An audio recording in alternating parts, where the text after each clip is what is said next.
Le patriarcat a déséquilibré les fréquences.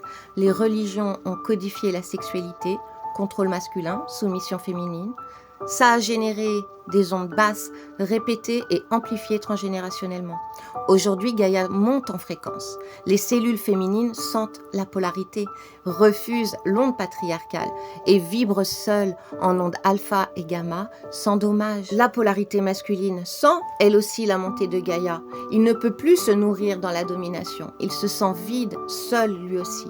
En physique quantique, deux ondes complémentaires s'imbriquent, féminin, masculin, aligné, c'est l'amour sacré et sans lui, pas d'abondance, pas de paix, pas d'élévation, pas d'harmonie, juste une stagnation. En quantique, l'énergie stagnante meurt, elle devient chaos. Nikola Tesla l'a dit, tout est vibration et c'est vital d'en prendre conscience. Quand tu t'unis, tu transmets des mémoires, celles de tes ancêtres transgénérationnels et celles de tes anciens partenaires passés dans cette vie. Tout ça a transmuté. Les ondes alpha-gamma ne s'allument qu'en amour pur, inconditionnel et purifié. Avec plusieurs partenaires, les mémoires s'accumulent. Elles font un bruit fréquentiel, une interférence quantique. Ça bloque l'intrication naturelle, masculin, féminin, deux états superposés, deux ondes complémentaires. C'est physique, c'est cosmique, c'est l'amour propre en fréquence pure.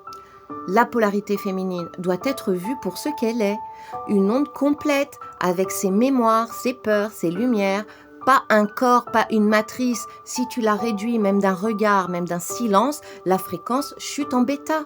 Et l'homme aussi, il ne peut plus assouvir ses désirs par la manipulation, il ne s'alimente plus.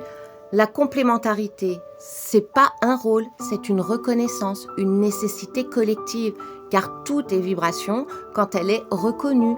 Elle s'expanse, elle vibre, et là, l'union devient un portail vers une énergie sacrée, une onde gamma qui élève la conscience, un élévateur d'ondes, d'amour, d'identité, de fusion. L'amour sacré est la plus haute fréquence. Elle nous fait monter en gamma. Le cœur est en cohérence et le champ quantique s'ouvre. La conscience s'élargit. Et quand la conscience s'élargit, la matière suit. Pas par magie, c'est de la physique quantique. Tu attires ce que tu vibres et non ce que tu penses. Tes projets, tes relations, ton argent, ton corps, tout s'expanse parce que l'abondance, c'est pas avoir, c'est être. Être en fréquence haute, c'est accueillir cette vibration, être en amour. Et l'amour sacré, c'est la clé.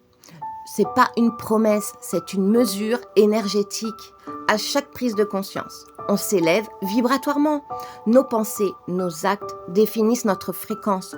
Quand on parle d'abus, de domination, de violence, ça crée une onde basse.